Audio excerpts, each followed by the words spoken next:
You stood under thousands of these things and never looked up. That little metal disc on the ceiling isn't just a nozzle. It's a sealed valve held shut by a tiny glass bulb smaller than your thumb. The movie's got every part of this wrong. There's no smoke detector controlling it and no computer telling it when to open. Now, where it gets interesting. Most people think one of three things.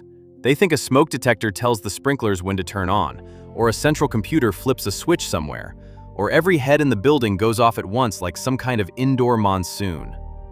Hollywood has trained us to expect it, but none of that is true. Every one of those assumptions is completely wrong. Each sprinkler head is its own independent mechanical trigger. There are no electronics inside, no central control, and no batteries to fail or software to crash. It's just a valve, water pressure, and pure physics. You don't need a building-wide network, a control room, or electricity running to the ceiling. You just need heat. In reality, when a fire breaks out, usually only the one or two heads closest to the heat ever activate. A single sprinkler controls a home fire 90% of the time. A study that tracked 82 years of data across Australia and New Zealand found that 2 or fewer sprinklers controlled 82% of all fires. The system doesn't flood the whole floor. It targets the fire, so only the hot spots get water while the rest of the building stays completely dry. So if there's no sensor and no computer, we need to look at what actually triggers the water. The answer is sitting inside that metal frame, and most people never notice it. It's a precision-engineered glass bulb, smaller than a marble, that sits inside the metal frame of the sprinkler head. Inside is a heat-sensitive liquid, usually a mixture of alcohol and water, or glycerin and water. Engineers calibrate the exact proportion to match a specific temperature rating. When the room heats up, the liquid expands, and it has nowhere to go inside that sealed glass shell. At the bulb's exact rated temperature, the expanding liquid creates enough pressure to shatter the thin glass wall. The bulb breaks, the plug is gone, the water comes. Here's the part that makes this so elegant.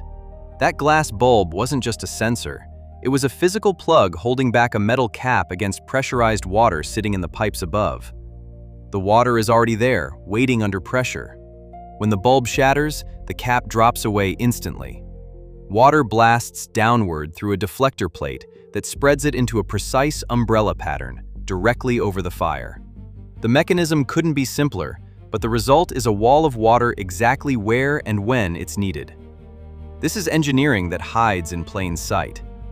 There's one more detail you can read with your eyes. The glass bulbs are color-coded by temperature.